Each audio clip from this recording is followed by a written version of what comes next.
Good morning, Good Singapore. morning. Good morning, Malaysia. And we are, you could say we are aligned today since you're in blue and I'm in blue. Kan? Kita Ah, show. okay. Yeah, that's right. Didn't plan it at all. And it's the end of July. Can you imagine? It's so fast that we have, we finished the whole month, right? So quick, huh? Ah, This, for yeah, you, yeah. is it quick for you given that you had COVID and that 2 weeks were like flat, Yeah. and yet you came for the shows? I'm sure. I'm not too sure that. I think the whole year has been quick for me. That's true. But COVID went faster, right, during COVID. So it's like now, like I suddenly remembered how it feels to wake up Mm. and know that 10 days has passed. Ah, Because you okay. wake up, you sleep on a particular day, and then you feel like you wake up on another day. That's 10 days Mm. later. And then you know how at other times when you're not sick, you wait for every passing hour. But this one, the 10 days have passed and you woke up and 10 days has passed, you know. So even when you asked me about the show and all of that, it's like Blur. yeah, I was automated, right? It's a show. Not Um, that we could see that, not that I could see that anyway, but then it could be because of, being in the show. It's like, okay, let's make it happen. and that's There just you that go. 1 hour performance time, right? So go do it, and I was just grateful that I could get up for the show, right? And anyway, thank God I have Purpose. food for my partner. Yes, and thank God my partner was there, COVID or not. So there you go.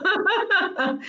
ah, nice, nice. So we are wrapping up July today. We don't have a guest as usual because this week is wrap up week. The guest is Malar and me in full doses, 100%. All right. Whether it's 50-50 or another ratio, we don't know. You figure it out at the end of of this show. And July it's all about purpose. And I think it's important for us to, as usual, when we do a wrap up, connect the dots between our guests for the month and also put some context around how we think about purpose, how uh, how we think about purpose, how we want to contextualize purpose from a perspective of life as well as work. Yeah. So let's start get into it because I think we've got quite a bit of things to cover. That's you and me again. Haha. Okay. I'm so happy that Kirtana found this article. It's from McKinsey. So for those of you who'd like to go and read the article in full, it's an article in McKinsey that's titled "Help Your Employees Find Purpose or Watch Them Leave." And it says that we just took this extract. Employees expect that their jobs to bring a significant sense of purpose to their lives. Employers need to help meet this need, or what? Malar, can you read it off because I can't see? Be prepared to lose talent to companies that will. Okay. And so that's an interesting insight. It's not like as if it's new, kan? Malar, it's something that's, I would say, obvious or common sense. Yet sometimes we miss the obvious, right? Or the common sense. The common sense don't become so common anymore. Yes, Malar, you about to say something. Yeah, I'm not too sure about common sense. This is not Mm, new for sure, because whenever mm, we do corporate culture change work, this is what we're trying to do in many ways. I mean, why do companies have vision, mission, and values? Right? mm, Because we're mm, trying to bring a group of people for a common mm, purpose, right? mm, But I do think that so why am I not sure whether it's common sense? Uh, because I think we get confused about the idea of purpose being, you know, how people disregard feelings at work. Mm, There's mm, enough statistics to say feelings are important. mm, But in practice, we don't accept it.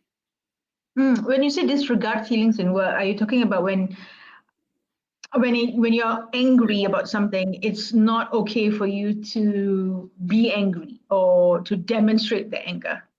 Yeah, but so if you think about passion, for example, right?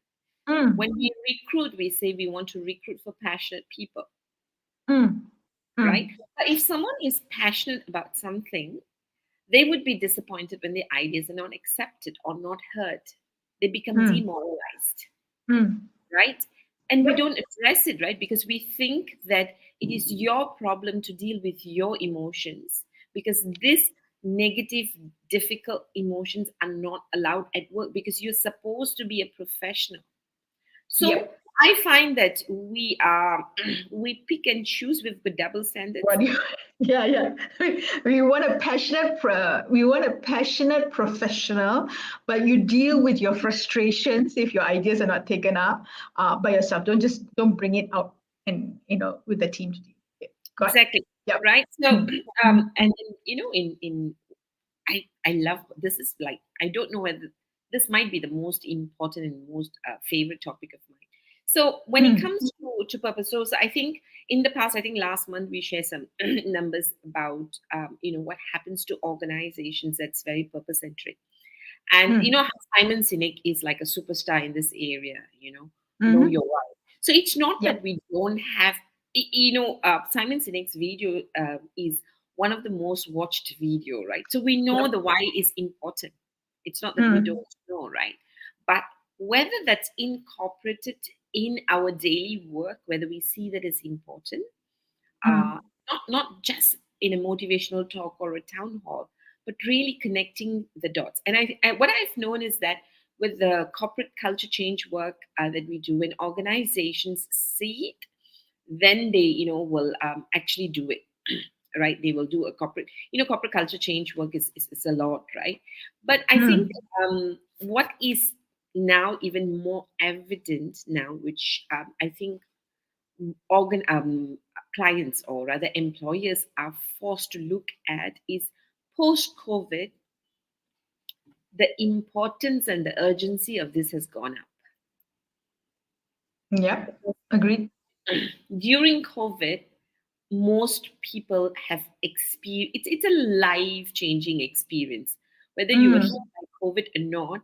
But death was so close, insecurity was so close, losses were so mm. close that you cannot say you were not changed by the experience, right? Which True. is why, True. yeah, which is why we're talking about great resignation.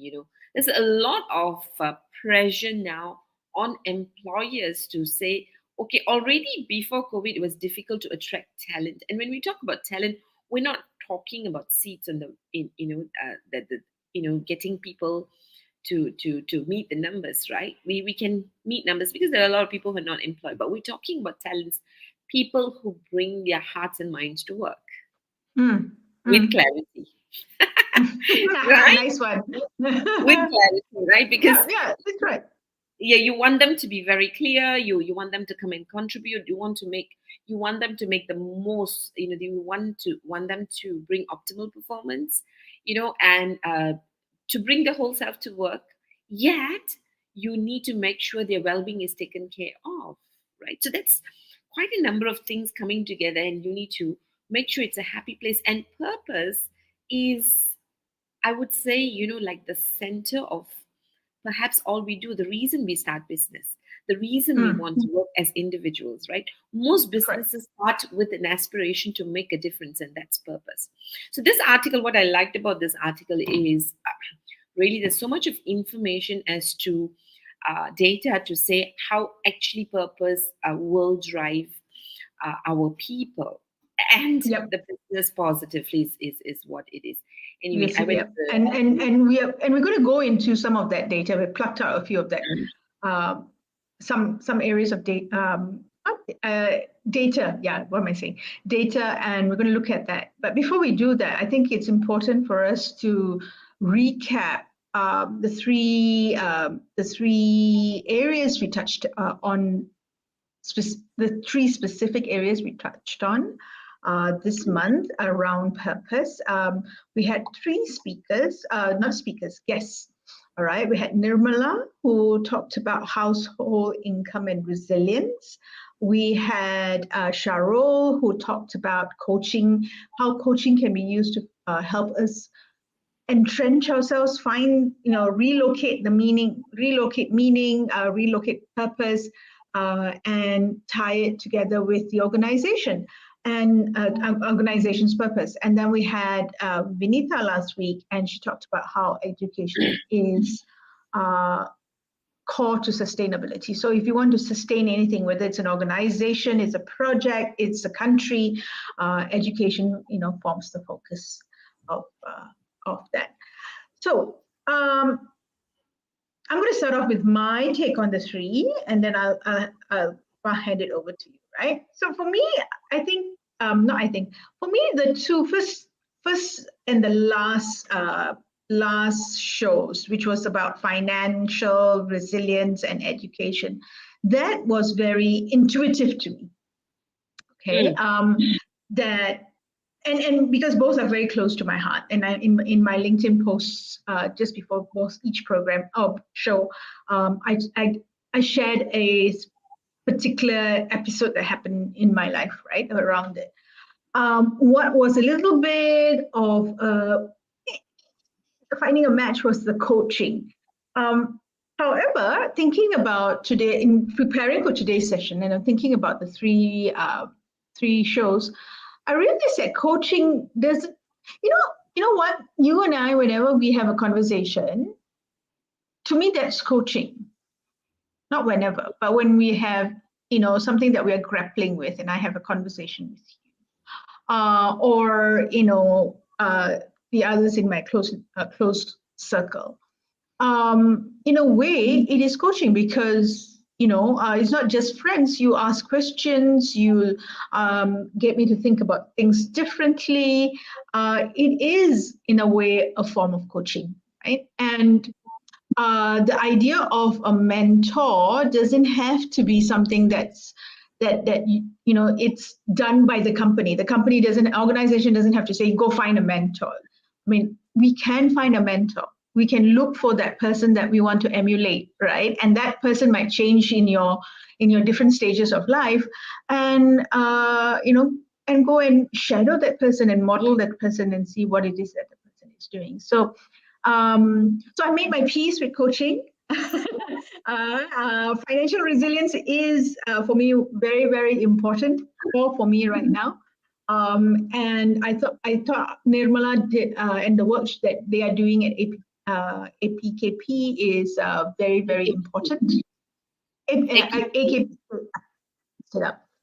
Very, very important. Education as a foundation and as a way of continuous growing is also very, very important.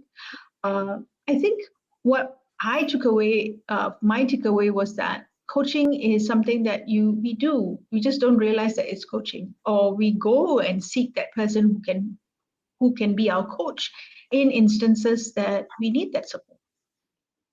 Malar, your takeaway. Yeah, thank you. So I think more than my takeaway, I would say that I had new insights, and of course, all three of them got me to think about my purpose, especially in this show, a lot more, right? Because I think when Nirmala spoke, what was interesting for me, whenever we do work, when we ask people why do you work, the first reason people say it's because of money, right? Money being such an important element because that has become the exchange for life, right? For whatever you want, whether you want health or a lifestyle or even your basic needs, money is the currency, right?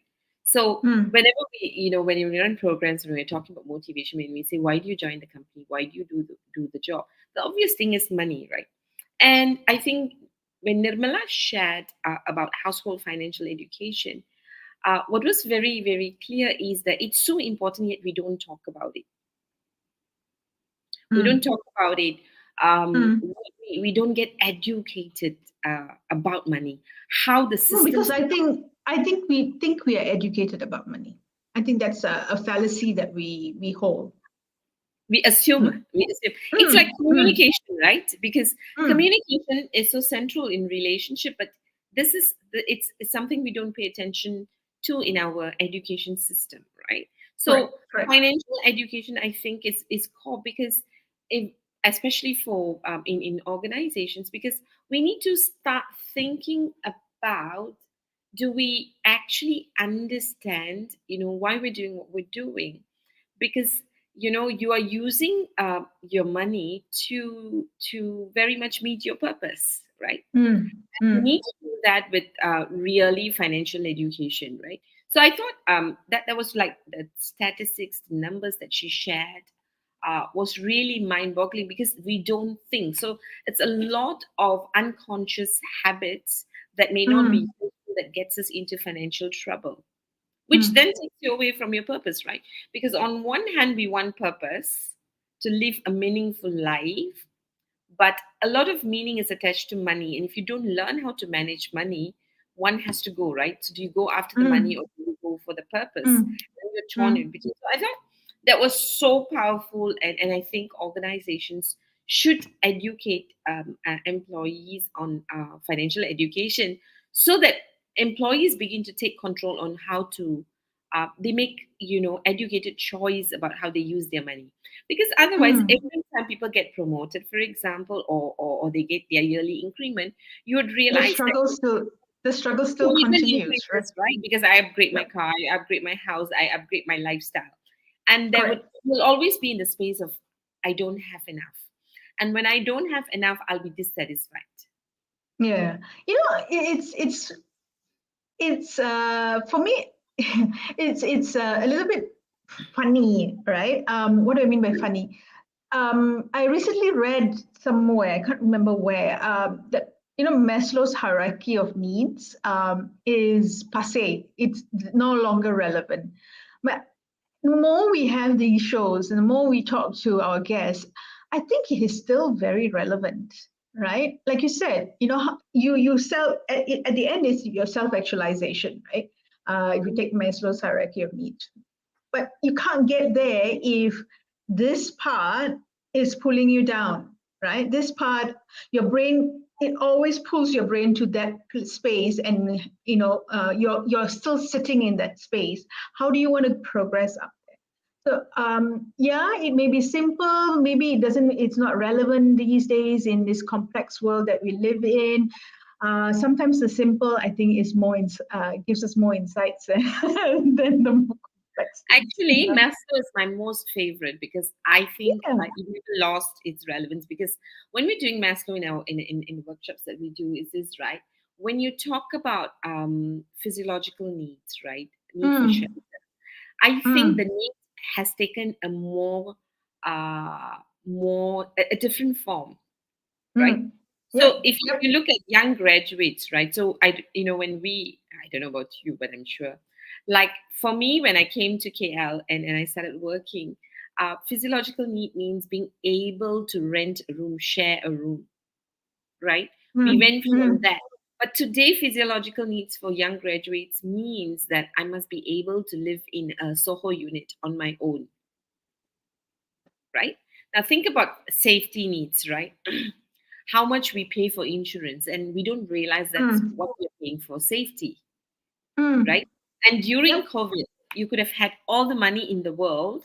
You could say, Yep. I'm a self actualized person. But when COVID hit, we all got back to basics, didn't we? Yep. Exactly. Yeah, so I Exactly. think it takes different forms, and we don't think Mm. about and it takes different forms. Actualization takes different forms. Esteem takes different forms, because Different form. the forms Yep. around us has actually changed. Anyway, so that's on Maslow. Maybe we should do one just on Maslow during one of our wrap ups, right? Yeah. So Nirmala said that, and of course, Vinita. I For me, what was outstanding about Vinita is her passion for talent that may not look like talent to Talent. Yep. employees, Yep. That's right? right.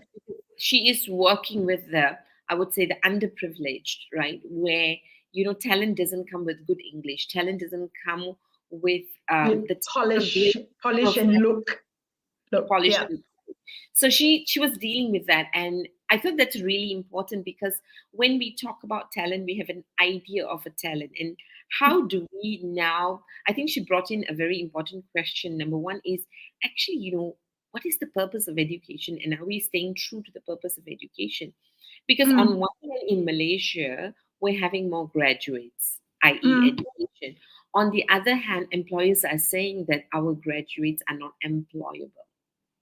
mm, What mm, happening is, so I think she's brought in a very important aspect of education. Why? And I think for in organizations, it's important for us to also think about, when we think about learning and education and growth and self-learning and whatever not, right? I think we still need to go back to purpose. Why am I doing this for my employees? What's the purpose of this particular education for my employees, and bring it back, right? yeah. It, I think it takes different forms in different countries, right? In Singapore, um, it's the similar thing happens, but for a for different reasons, or the cause is different, right? The effect is the same.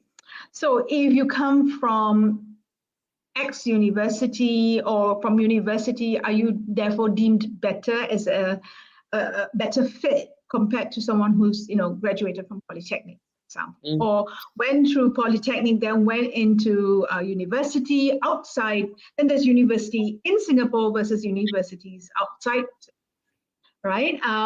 So there's education, there's access to education. Then there is a question of the different types of education, right? In other countries, it could be,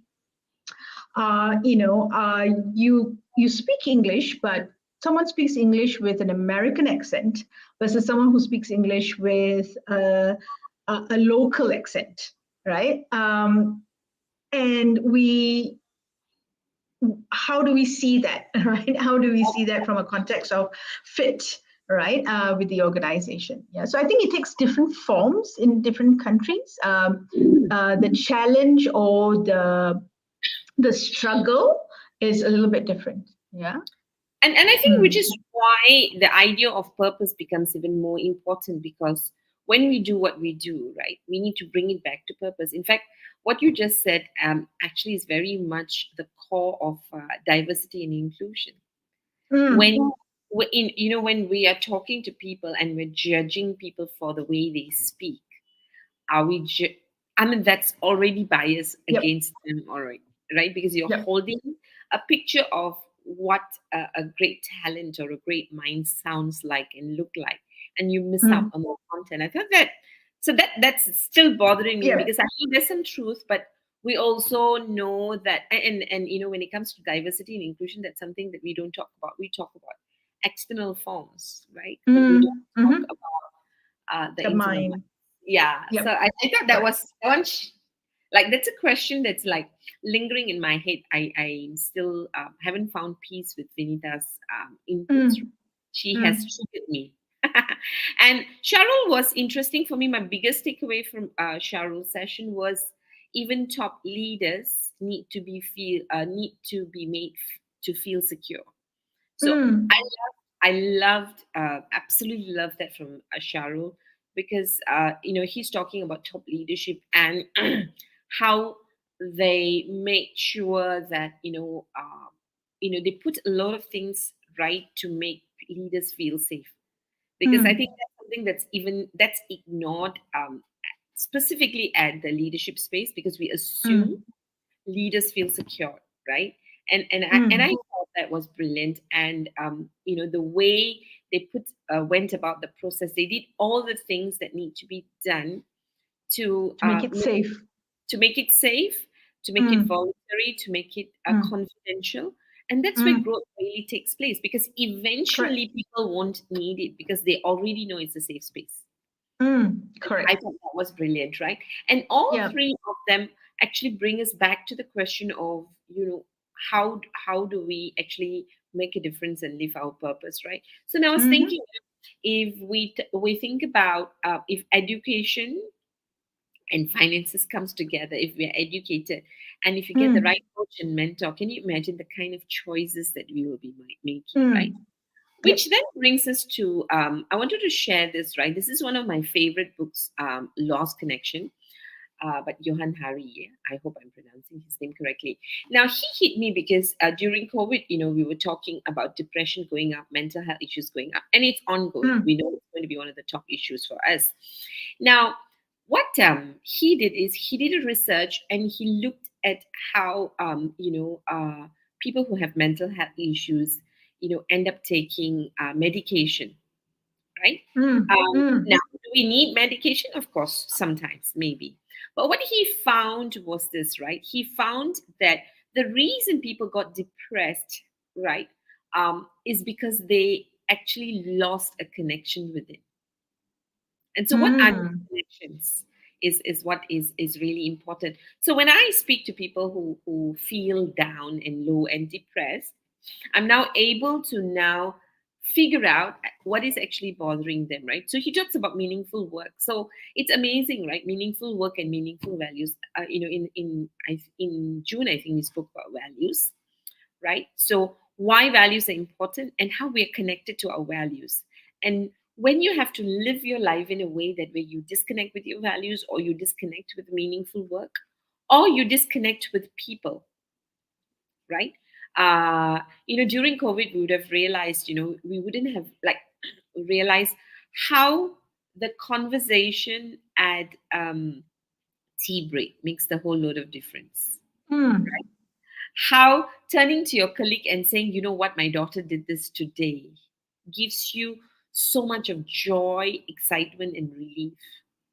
We don't realize it until we start working from home, and after a while, it hits us that, oh my gosh, that coffee conversation actually kept me going, Unless you've right? been So, working from home for 20 years and then, that's different. But then again, it's not actually, because for those of us who are used to working from home, WhatsApp has been a great boon, right? mm, So the equivalent of turning around and looking at this is, okay, I'm going to send this to Malar, and ching, ching, ching, ching, and it goes off to Malar.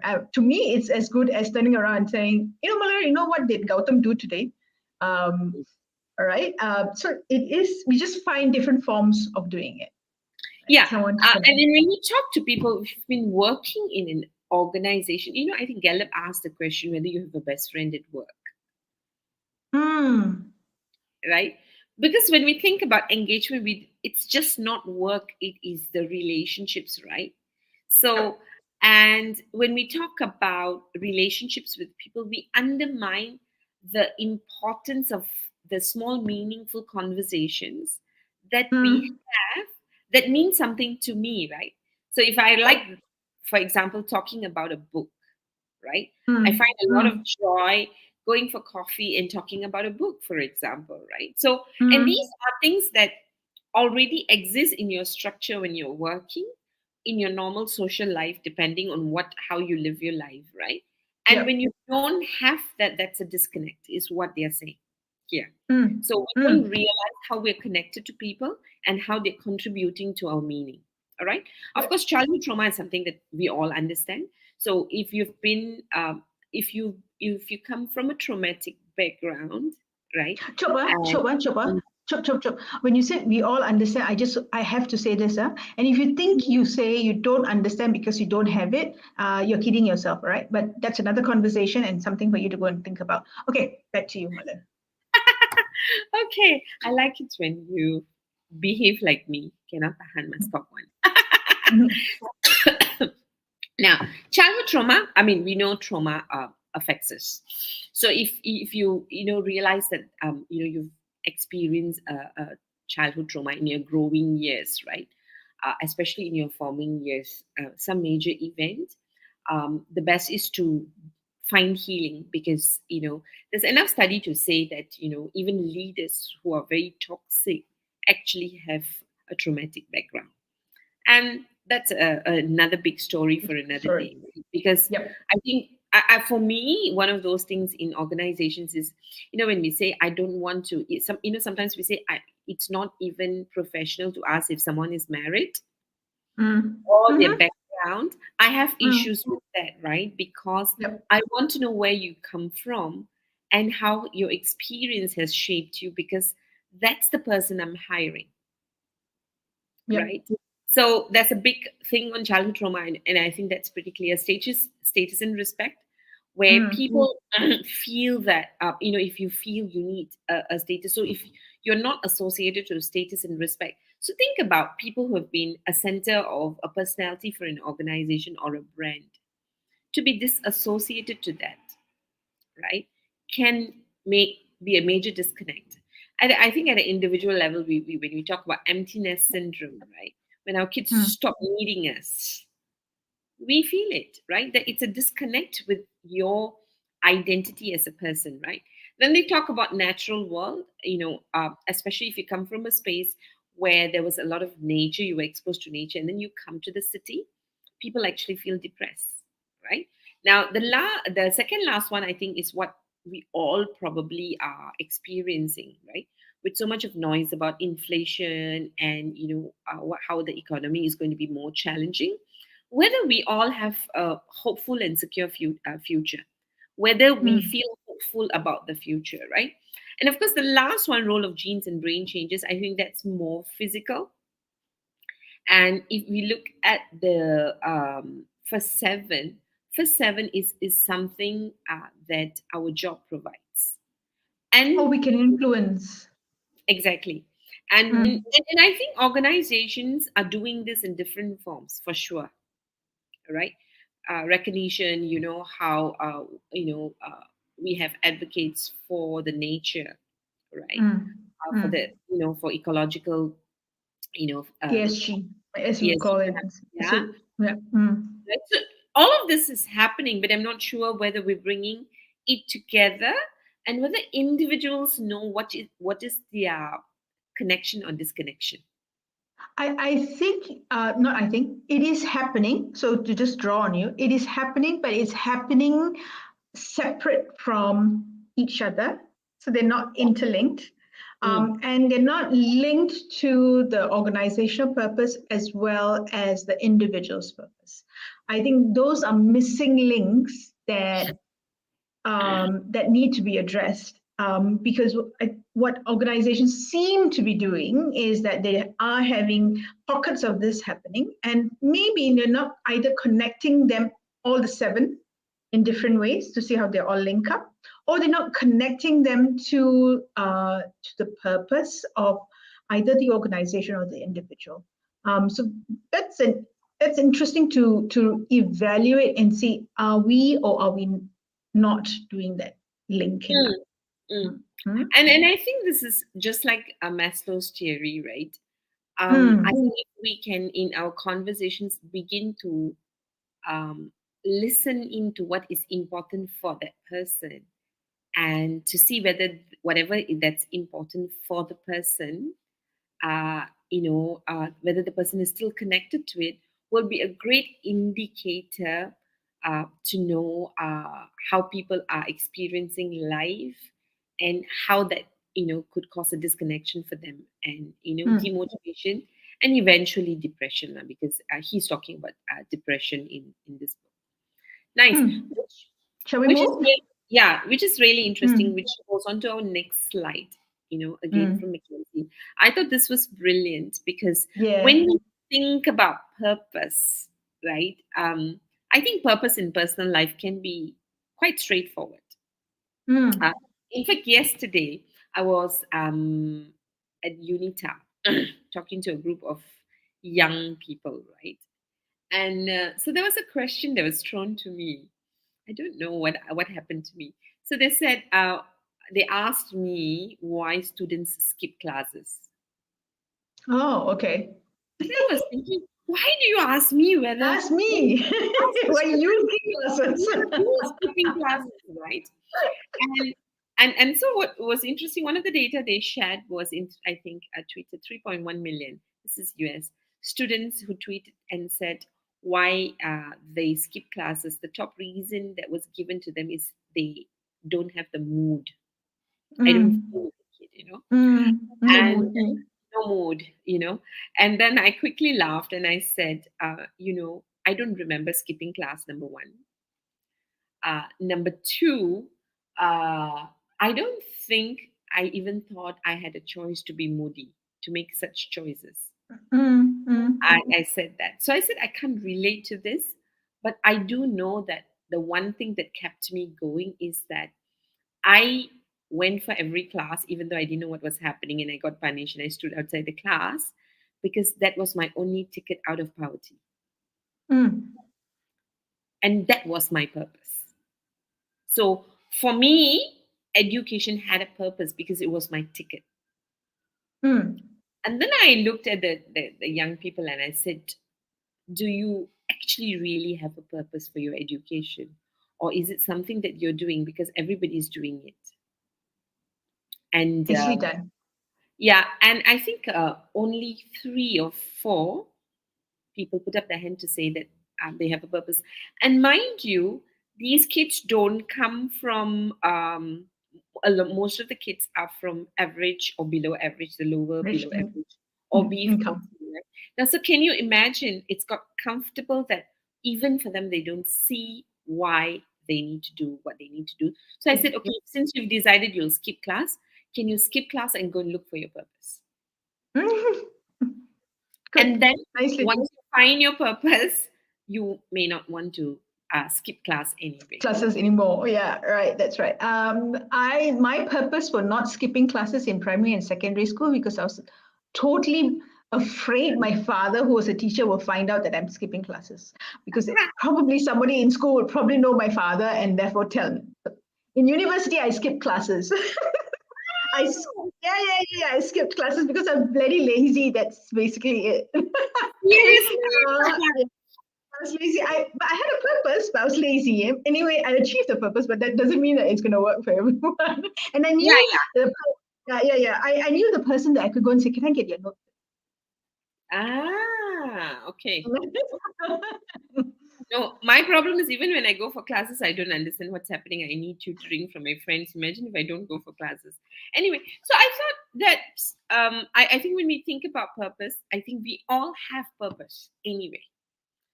But whether we are connected to our purpose and whether Mm. we are aware of the purpose is Oh, something that we need to yeah, find we out, right? need to find out. Yeah, exactly. Was the purpose crafted for you, or was it something that you co-crafted with, your parents at that point in time, if you're, in school, or it's, yeah, you're just taking it and running with it because that's what you've been told from, the start of time, for example. Yeah, Yeah. yeah. So when it Mm. comes to purpose, so the way I think about it is this, right? In life, we are involved in activities anyway. Mm. When Mm. we are involved in activities meaningfully, the kind of commitment we put into it is different, number one. Yeah. Number two, the way we feel about ourselves is different. Mm. So if I am going to, you know how when I speak to women who don't, who are considered non-ambitious, right? Mm.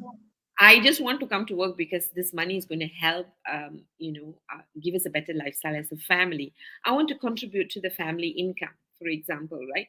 We Mm. undermine their purpose because that keeps them really, really motivated to make sure they give their best from 9 to 5 or 9 to 6 because sharp 5 o'clock or whatever the time is, they pack up and they are ready to go home, right? Yep.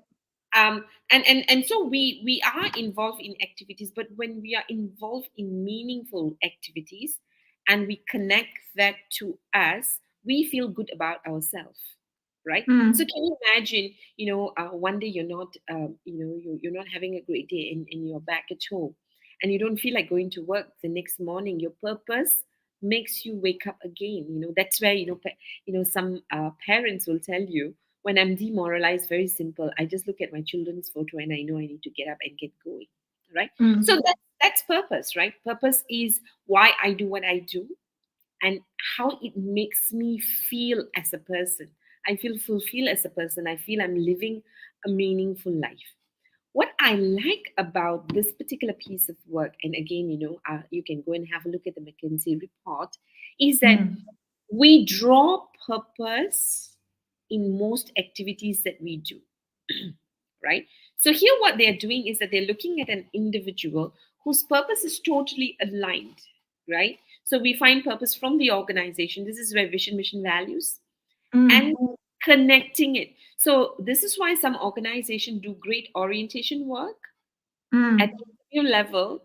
You know how we often say this, when you first join a great company, when people ask you where you're working, you will stand with pride and say, "Do you know I'm working Yes. here?" Yeah, Mm. right. That's how I felt when I got a job with the central bank, Bank Negara Malaysia. In Bank When I, Negara, yeah. because I was a clerk in the bank when I joined them, right? And but when I go back to my hometown or wherever, just wearing the pass gave me status. People go, "What? You're working with the Central Bank of Malaysia?" You go like, "Yeah." But in my heart, I'm thinking, you don't know I'm a clerk, because that doesn't matter. So when you talk about purpose, so one is, do I know how I make a difference in the organization? Mm. And I think that's when Nirmala, said how she joined the organization and then she found her purpose, Okay. right? Yep. Because, Yep. yeah, because she's liberating families, number one. Now, Mm. purpose from work is interesting. This is where we're passionate about what we are doing, the actual activity or the work, Job. your job description that you're actually doing. So some Yep. of us find our job meaningful, but we don't know how our job makes a difference in the organization. How Organization. Yep. contributes. So when I Correct. do say customer service program, right, people who are frontliners are more clear about how they are serving the organizational purpose compared to what Mm. we call support staff, Mm. right? Because if I'm a frontliner, I know I'm serving my customer for a purpose of the organization. But Yep. when I'm a back end staff, I may not know that I'm serving the customer, Or right? how you're serving the customer. Right. Yeah. Yeah. And a lot of times, when we speak to managers and leaders, they don't know how they're actually serving their employees. So they Mm. get purpose from work, which is, I know I'm a leader, I'm the head of department, I know I make a difference, but Mm. I don't know how that my role, I need to serve my employees to find their own purpose too. And this is why conversations becomes very important. Of course, then Got there's it. purpose outside work, where we do voluntary work, where we probably guide our children, where we have hobbies, right? So we have purpose everywhere we go. And if you look at people who are very, very successful, they have a very active life, and they choose how they spend their time because they know how these activities are meaningful for them and how it adds value for them at the identity level, right? So Mm. objective is very much, what I liked about this is aligning for us to think about, do I know my purpose at work? Do I know how my Yep. job makes the difference? And do I know how my job contributes to the organization, the bigger purpose of the organization? Right? Mm. And in my other activities out of work, do I know what meaning it actually has? Giving to me. Yeah. Yeah, it has. I just want to go back to that word you use, active life, right? I think we need to clarify that an active life doesn't mean a life full of jumping from one activity to another activity, right? An active life meaning participating in life actively rather than letting it happen to you, as opposed to the amount of activity or the frequency of. Okay, Yeah. So, that I mean, bring yeah, yeah, sorry, carry I on. want to just add on to that, right? So if you think so, we typically do team building programs, and we have Mm, two types of clients who come to us and say, we just want to have fun, nothing serious, yeah, I don't want people to yeah, feel uncomfortable. And then you yep. have another group of clients says, we want to really bond at a deep level, and we need to do whatever it takes. So sometimes, if you look at how we evaluate activities, we just measure Mm, the we don't measure meaning. me, yep, So in any yep. activities that we do at work, fun becomes such a big thing, and there's nothing wrong with that. We should have fun, but doesn't mean fun need to take away the meaning that we're experiencing. So we can have meaning with fun, Mm, right? And yep. that's something I think a lot of times organizations tend to miss, because we think when it's meaningful, it has to be Has to serious, be serious. Yes, correct. Correct. right? Yeah. And this piece of information is really important. And how the study shows that top basically people who are in management know Senior how to live leadership. Yeah. senior Yeah. leadership know Mm. how to live their purpose, because it's obvious, right? You Mm. you are heading a department, what's the purpose of your department, and you're talking to top leaders, so the kind of conversation that's happening for them uh, keeps them in that space, so that's why they feel important. All right. Mm. Mm. Now, this one was a surprise for me, right? So, if we look at the one on the right, frontline managers and frontline employees, 85% of frontline managers and frontline employees are unsure or disagree that they can live their purpose in their day-to-day work. Mm. So this means, and so frontliners are, I will say, the life wire of the business, right? Because you are the brand ambassador for your business. And to know that 85% of them don't know how they make a difference to the organization. Mm. Mm. I thought this was mind blowing, but it makes sense, right? It makes a lot of sense why service fails in the first place. Correct. Yeah. Yeah, it's almost like a production line mentality, right? You're just supposed to produce and move it from this part of the line to this part of the line, and someone else takes over and then produces. It's almost, it gives me, that's the mental picture that comes into play when I see this data, and it's like you chug along and you do your work, right? But what we fail to realize is that this 85% that's disconnected from what it means to the organization, how it fulfills a bigger role. It's like the arteries and the veins in your body that take the blood and the oxygen and feeds right all the organs like the 85% in senior managers so that they can do the work that they need to do, right? So if you get that this veins and arteries, if they are disconnected, what then does it do for a body versus what then does it do to the organization? Yeah. And this is really also interesting because we do engagement surveys within organizations, right? Mm, And mm, it tells you really how people feel, right? How engaged they feel to their jobs, mm, right? And that's something. So recently, I had a client who came and said, can you do a motivational talk for, right, whatever? And I said, so why do you need to do a motivational talk? Are your people mm, demotivated, right? mm, And my client said, well, we don't think they are demotivated. So I said, so what do you want to motivate them for? And my client said, to achieve a particular result. I said, right. And I said, why do you think they need to be motivated? Do they mm, believe in the goal? And there was a bit of a silence. And my client said, yeah. I said, so you have everything in, so why do you need to motivate them? And when mm, we actually, spoke about it and all of that, we realized that people were not connected to the goal, right? Because they don't actually believe, they think the goal is impossible. mm. And then my question is, does your management that's coming up with the numbers believe that it's possible? Support. And then I won't tell you what they said. Mm, Because now, so and then we have these conversations, right, that we put up a particular front, and then what happens is that we miss out on mm. connecting it for our people, People. because Yeah. We because think when it's we're obvious. Yeah, I yeah. think it's obvious. It thinks it's logical. People will be able to make the connection, right?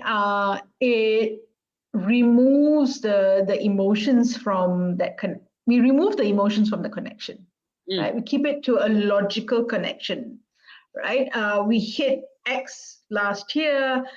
X plus 40% is easy enough for us to understand why we're going in that direction. So, just go ahead and do it. yeah. Yeah, Yeah, agree. so that's interesting. Anyway, so let's look at the next slide, because I think the next slide Mm, has got really very important information, right? From you can see this is fantastic. So basically, if we look at the black dots, respondents who get some purpose. That means they know the work is important. I know my job is important, but want more. That means they're not feeling totally fulfilled. Or in our language, we'll say they're not in flow. You know, they know something is missing, that their best self is not coming through. Right. The one Mm. in blue are respondents who get as much purpose from work as they would like. That means they feel fulfilled at work.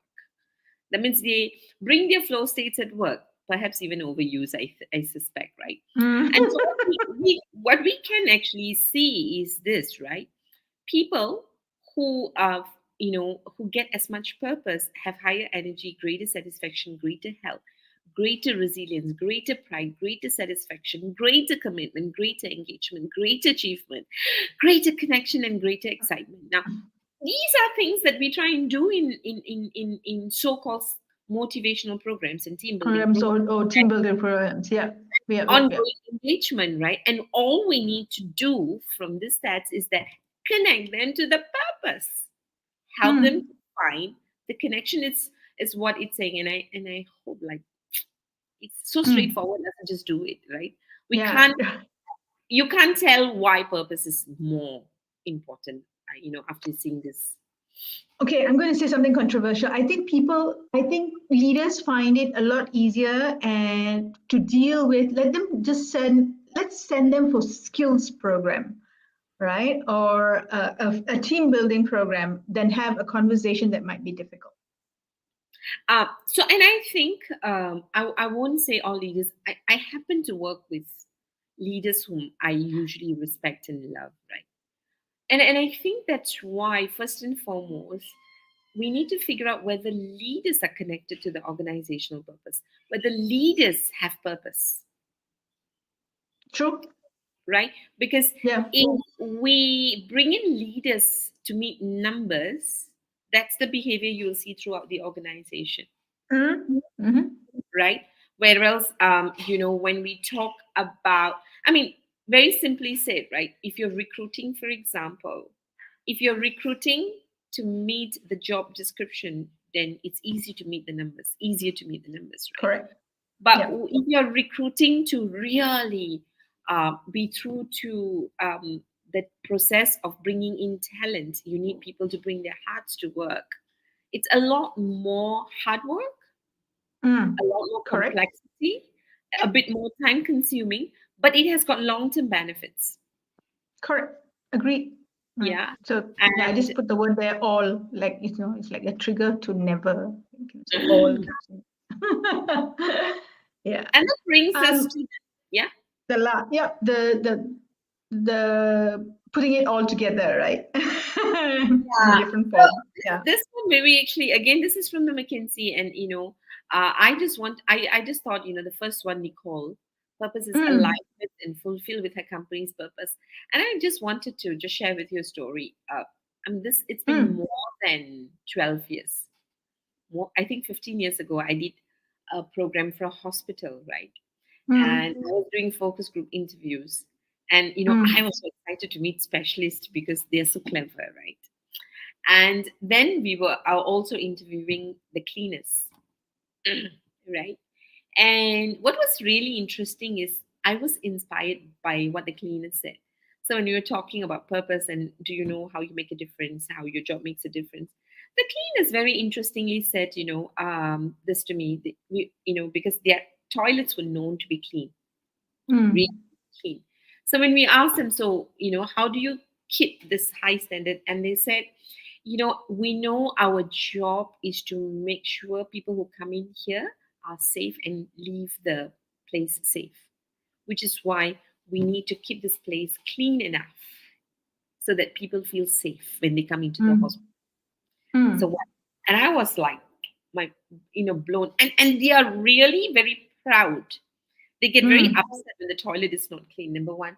Number two, I think their sense of purpose in their personal life was very clear because they took a lot of pride in being part of this big brand. The hospital was a big brand. So they were Mm. very grateful to be able to work in this particular organization, the brand, the pride, and also how the organization offered them a secured job because they now Mm. know that they have a secured regular income to elevate the family life, right? So Yep. I Yeah, their this purpose in life, right? Yeah. very, very, very clear. That's what I've seen. Mm, I didn't get the same effect from the very top, unfortunately, mm, right? Because That's interesting. yeah, Yeah. I was. It really got me to rethink about how we tend to think certain jobs are so purposeful. I think some people Mm, get carried away. May not be fair to mm, make a sweeping general statement, but that was my experience. So whenever I'm mm, demoralized and I'm feeling like, oh, my work is, I'm feeling demotivated, I think about the cleaners in this hospital, right? I Now, think the mm, we were talking about this profile, right? And we said it looks like the the model profile to have in an employee or a team member. Um, the thing that we might miss about this profile is that you know, when there's a major change, we sometimes tend to assume that this profile will remain the same way. And if there's a major change in direction or focus or even the purpose, a slight change in the purpose of the organization, I think we need to all make sure that this group that has this profile, they're aligned. If not, if you have the assumption that they will follow along, I think that can be potentially dangerous yeah. because there is a shift somewhere. Yep. Okay, Yeah, Marilyn. and this is also true, right? Because sometimes the most committed employees sometimes becomes demoralized with a new leader or a new sense of Yeah, direction, right? correct, In correct. fact, I think I'm going to take this moment because I'll do Nancy and Catherine very quickly. I know we're Mm, running short of time. I was doing work for a pharmaceutical company, and they were in mm-hmm, research, right? We did the flow profiler, and the manager said, my people are all purpose driven. And when we actually did the profile, their purpose was the lowest. We were shocked. He was shocked mm, because he mm, knew his employees like that. He said, "How can mm, this be?" Right? Their purpose was low, the growth was low, and mm, that's not how he remembered his employees. But he knows that they were demotivated. Long story short, when we actually went and digged into the story, what we found out was that they joined the organization for purpose and growth. These are doctors. mm, mm, And because the organization had gone through a restructuring and 50% of the employees and it's basically lean organization, they had to do mm, admin work or other type of mm, work which took away their love. So they brought down their purpose, lost their meaning, became demoralized and expected to be paid more because they mm, weren't enjoying the work. mm, And so that was like really mind blowing for me because mm, sometimes when people say they're not connected to the purpose, you will find that that's when you get people to do work that they don't enjoy, they expect higher rewards, greater rewards. And that's something, if people are listening in, I think it's something to think about when you're talking to your employees. Because when you give meaningful work, you should pay them fairly, but reward doesn't mm. become the top most important criteria Topmost driver, if correct. you are paying them fairly. Huh? Fairly. Yep. Yep. Yep. Yep. Now, That's a very important clause if we are fairly, paying them. don't make use of them, right? Mm, Then you will find Nancy and Catherine, right? Nancy is aligned to the company's purpose, but isn't feeling fulfilled by it in her work. So she's mm, connected to the big picture, but she's not getting this daily fulfillment in her daily task that she's doing, right? So think about, an example will be teachers, right? How in Malaysia teachers will love teaching. You give them admin work, we've yeah, lost. and I was going to say the same thing here, right? I think what we're seeing in Singapore is teachers jumping off the bandwagon, right? And we are having a shortage of teachers. And the possible reason is that many want to be on the technical track, which is essentially teaching, the love for teaching, and the purpose that they get from the work of teaching and educating, the young ones, gets sidetracked or gets overruled or taken over by the admin work that they have to do. Yeah. Yeah. Yeah. And think Mm. about marketing, business, salespeople who are given admin work and how that takes their numbers away because they don't see why they need to do it, right? So that the Yep. daily task that sucks energy away from people, right? From So them anyway, doing so work. Mm. that's Nancy, and of course Catherine is I mean really sad because she really doesn't know what she's doing in the company. So this is one that I joined this company because I need a job and I need the money, right? So you can see that she's totally off.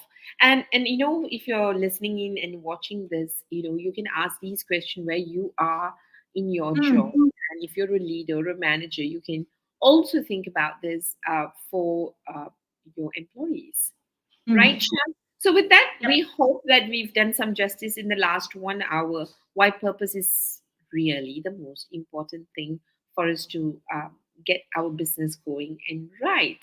And Shyam, Mm. next month we are going to do it differently, right? Yeah, we're going to do it differently. Just a last point on purpose. You gave some wonderful examples about how it's not just about the money, it's something else that drives people and motivates people, right? And in order to know what is it that drives people and motivate people, we need to measure something. So we need to know what we want to measure and then measure it, right? And it's not the measurement that's important. It's not the numbers that's important. It's what the numbers bring up in the conversation. So if you're finding it, how do I have this conversation? Sometimes it's useful to start with measuring something and that then using the results to have a conversation. It just Mm, is a door opener. It gives us insights that we, no matter how long a conversation we have, we may not be able to get to it, but you get to it and move the conversation to important parts rather than unimportant parts. nice. So something to think about, something to mull over. I hope we've given you some food for thought, some things that confirm some ideas that you have, some things that maybe give you ideas that you need to investigate. As Malar said, next week or next month, August, we are doing something different, not just a theme, but we're going to shift the program from 8 a.m. in the morning to 6 p.m. Singapore, Malaysia time in the evening. All right. And Malar and I experimenting. After some time, we get bored with something and we change it. All right. So it's going to be 6 p.m., ladies and gentlemen. Um, you will know this. We will talk about it. We will inform you. We'll remind you as well. In August, we're going to talk about recruitment, and we have got some interesting guests lined up for you. So join us. Let's talk about recruitment. Let's talk about how we can make recruiting for talent more efficient and less painful. Nice. So see y'all 6 o'clock next Thursday, 6 Yes, p.m. All right. Let's see. Malaysia, Singapore. All All right. right. But So Singapore, I will see you next week at 6, not at 8. Yeah, 6 nope, p.m., 6 nope. p.m., 6 Yep. p.m. Till Yeah, I then, think I'll come with a glass of wine. Okay, bye. bye.